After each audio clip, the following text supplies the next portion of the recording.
Hi guys, Dranson90 here again, and welcome back to my channel. So today's video is going to be the final Lord of the Rings video. I've done two that I've got on my channel at the moment, and this will be part 3, which I haven't actually called it part, I've done it by parts, but this is going to be the final one I do. I've got talking about 5 more Lord of the Rings games. So without further ado, let's get on to it. So the first game I'm going to be talking about is none other than Lord of the Rings Battle for Middle-earth 2. Now this game is amazing. Like, I love stuff like this where you can just build your army, and just the way it plays is absolutely amazing. I'm not really into stuff like Age of Empires and stuff like that, even though I really like the way you can like build your army on this, etc. Like, I didn't play the original of this, and I haven't played really any other ones like games like this. But this is amazing. Like, just building your army, and you can have an army of people on horseback being led by a hero on horseback, and it feels like something out of the movie, or the movie franchise, or you can there's so much you can do on it. Like, one of my favourite things to do is to try and see if you can beat the Isengard map on hard. Now, that's saying something, because the first time I ever had it on hard and that happened, it was just like, holy moly, it was so tough. And so normally with my fortress I kind of build a wall, and then I try and build as many archer units as I can to try and battle them, but usually it's never enough because the hard mode is just really difficult. But it's really cool, just doing the skirmishes, choosing who you are, whether you're elves, men, orcs, Uruk-hai, dwarves. It's really cool. The goblins, it's really quite interesting. Each have the different traits, different types of units, etc. You can build things to upgrade your people. You've also obviously got heroes as well. And there's also One Ring mode, which allows you to, Gollum is scouring around on a map that you're choosing on as a skirmish. And, once you kill him, he drops the ring. So you take the ring back to yours, and then you have the ability to summon, a very powerful hero. So if you're one of the evil ones, it's Sauron, but if you're one of the good ones, it's Lady Galadriel. It costs 10,000 of your currency on that to actually build them. But usually when you do that, you win anyway. But usually for me, when I play the game and I normally upgrade my people to the max, and then I go and attack the other base usually. Because usually that's it. They can't stop you, especially with elves. Elves are my favourite because of the Silverthorn arrows. So if you know what I'm talking about, that's pretty cool. Moving on to the next game, I'm going with Lord of the Rings War in the North. Now, I don't actually know a lot about this game. Like, I played it once, a very long time ago, and like, I didn't really understand it at first. Like, the gameplay looked pretty cool. You're an elf, a man, and a dwarf, doing your own thing. Kind of reminds me a little bit of Third Age, but, not the turn-based RPG element. And, I got to a point where I got to a big door, into a fortress or something on a level, and, I couldn't go through it for some reason. Like, I don't know if I must have missed something or whatever, but, the fact that I couldn't do anything with this, like, I couldn't progress, I just kind of gave up on it. Because I don't know if it was like the game crashing or whatnot, but I literally just gave up. Which is annoying, because like, I'm not in that mindset anymore where I would give up on a game. So, apart from the games that I mentioned in my previous videos. But, it's like, at the end of the day, I'm giving it a second chance. I'm really looking forward to playing it again. Like, I think, it's, again, much like Third Age, I don't really hear a lot of people talk about it. I don't know, if I'm really going to enjoy it necessarily, because if I remember rightly, some of the combat was a bit iffy for me personally, but, I'm all about second chances. I'm going to give it another go. I can't wait to see how good it is again, with a different gaming mindset I have now, because, back beforehand, it was all about, I would kind of think if it's not as straightforward or it's not as obvious to get, like the understand the gameplay necessarily, then I'll just give up, which sounds really of a weak thing to do. But like my patience for certain things in games is very sort of out there, and I know like there's loads of challenges. Like obviously when I first played Dark Souls, it's going to be really tough, but I don't really want to allow myself to get, I'm not the kind of person that rage quits on a game, so like I'm not going to be the kind of person that throws the control pad or breaks the control pad or anything like that. And I know it's going to be challenging for certain games, but that's just the nature of the beast, right? I mean, we're not here to play games because they're easy. We like a challenge. So, and I think there was a challenging aspect in War of the North, but I mean, again, it's one of those things that I gave up on it too soon, and I really want to play it again, so that's exactly what I'm going to do. The next game I want to talk about is actually Lord of the Rings game I don't actually have anymore, and that's Lord of the Rings Conquest. Now, if you're a fan of the original Battlefront games on Xbox and PS2, then, Lord of the Rings Conquest is a game for you. Much like those, there's like a campaign, so like, you have things you can do, and obviously you have different classes of people. You can choose a man, or an elf, or a dwarf, or a scout, and, they all have different traits, obviously.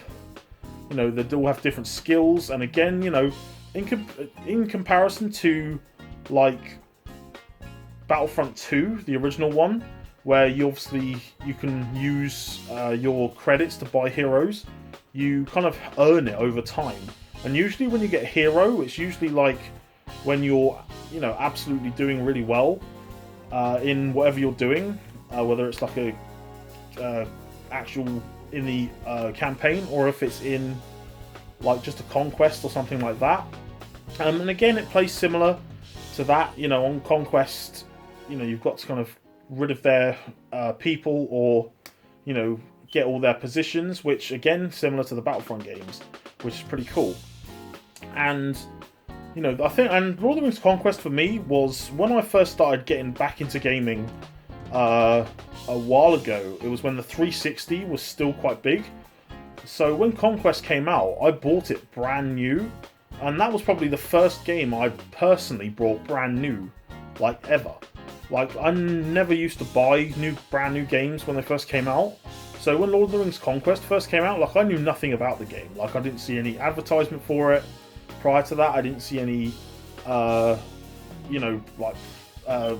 advertisement for it whatsoever. So when I first saw it, I was really umming and ahhing about it. But being a Lord of the Rings fan, I was, really open-minded for it. So I decided to pick it up, and I wasn't disappointed at first. Like, I was really enjoying it. It was something really different, and obviously something really similar. And, some of the challenges that you have on the game and some of the aspects of it are really quite exciting. And I think I am going to pick it up again, just because, like, I really do miss it. Now I think about it, it was a time where I really, recently, that I was thinking about, do I buy it again?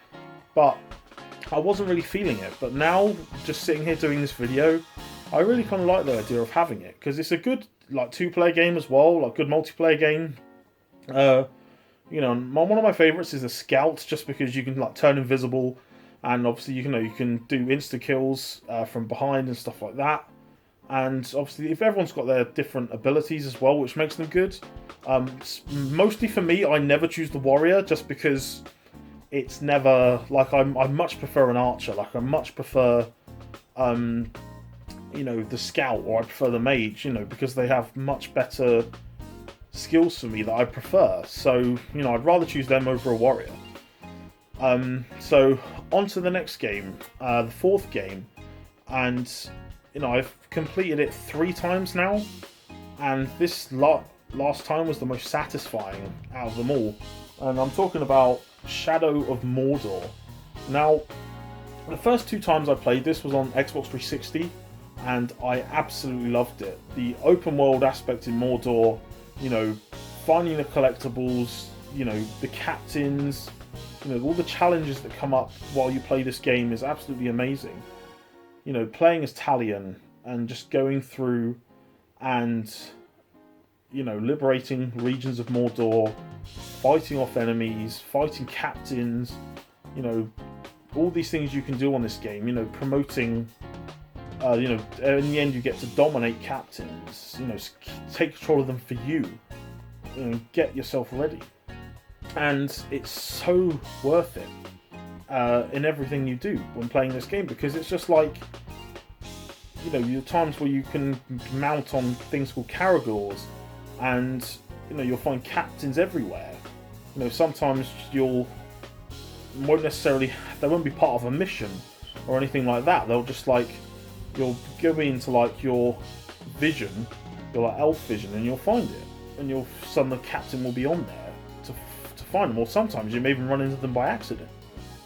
You know, but all in all, this game is the kind of game that it's just, if you're into that sort of thing, like the kind of stealth aspect, some people have described it like in some of the gameplay similar to Assassin's Creed. So sometimes like the stealth is kind of the same, the kind of traversing the areas is kind of the same. So, you know, I definitely recommend picking it up if you haven't played it already. Like, it is such a great game. Like, obviously the PS4 version is much better. You know, the load times are much better, because on 360, like, the load times between things you do is actually really too long when you look at it. Whereas when you play it on this, it's just like almost instantly. And it makes such a difference, especially since this is kind of like the first game that I've played where it's kind of like I played the first original version, then I'm playing like a different version. And obviously it's not like changed in any way, like the gameplay or anything is not any different. In the sense that, you know, you still do things, but obviously it's much crisper. You know, it's much more sharp in its presentation. But it's an absolute joy to play. You know, just being able to start building up your own army is brilliant. But while we're on that subject, we're now going to move on to its sequel, which I've completed recently and absolutely blew me away, and that is Shadow of War. Now, I saw my brother play this a couple of times, and let me tell you, in comparison to the first one, this completely blew me away. Like, the stuff that happens during this one is like building up your army with like opposing captains is so important. You know, you get to a point where you have your fortresses and you have to defend them, and so you take the fortresses from overlords, and, you know, so you just get rid of their war chiefs, and you can, like, when you dominate captains, you can get them to spy on their warlord, getting the words confused, war chief, that's the one. And, you know, you get to do these things, and it makes real good sense. You know, it builds up your army, and like for me, I was dominating every captain I could find. And, you know, you can build them up, you know, you can give them levels, you can give them, you know, their own party of orcs, or, you know, a whole party of uruks to fight for them. And then the difference is you've got things called Ologhai on this, which are like a cross between a troll and a Uruk-hai. And they were really quite surprising, because I didn't even know they existed until I saw them. And then, like, obviously you've got captains of them as well, or war chiefs of those. And, like, it completely changes the game in such a cool way. And, you know, the bit where you've got your armies and, you know, they've got their own traits, etc., and you take a fortress, it feels so rewarding. Not just from a perspective when you kill the warlord and take the overlord and take the fortress, but it's so exciting to do it, because you've built up your army for something that has a purpose. Because not that it didn't have a purpose on the first one, because on the first one, no matter how many captains you dominate, like, it doesn't matter when it comes to, like, what they're for on the first one, but on this one, it's so important.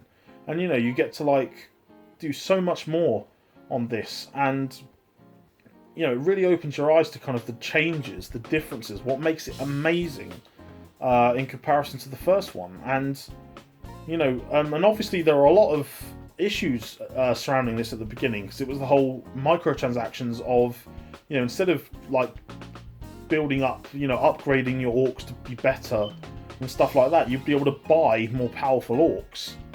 And it's like, you know, that's not really what you want to do in a game. You know, you want to, you know, so for doing it where you just use your own resources that you acquire over time, it's so much more rewarding, because it's like, especially if you dominate a captain right near the, like, early stages, and then he becomes like one of your best after a while, it's just so rewarding. And then obviously you do Shadow Wars after you complete the game, which is just a series of defending fortresses, which I didn't actually do a lot of them in the end, because I think because I did some throughout the course of the campaign, like I only needed to do a few to complete the game fully, and that was pretty cool. I haven't done the DLCs yet, the Blade of Galadriel and the other one yet, so I need to go back and do those, which I'm going to do really soon, but I can't recommend it enough. So that's it for those Lord of the Rings games. Let me know down below in the comments what's your favourite one. Like, have you not played some of these ones? Do you want to play some of them? And let me know, if you have a particular favourite, what really inspired you to pick them up. Which ones don't you like? Are there ones you wouldn't recommend? So hit the like button and subscribe down below for more content. And until next time, guys, thank you for watching and subscribing. And as usual, take care of yourselves.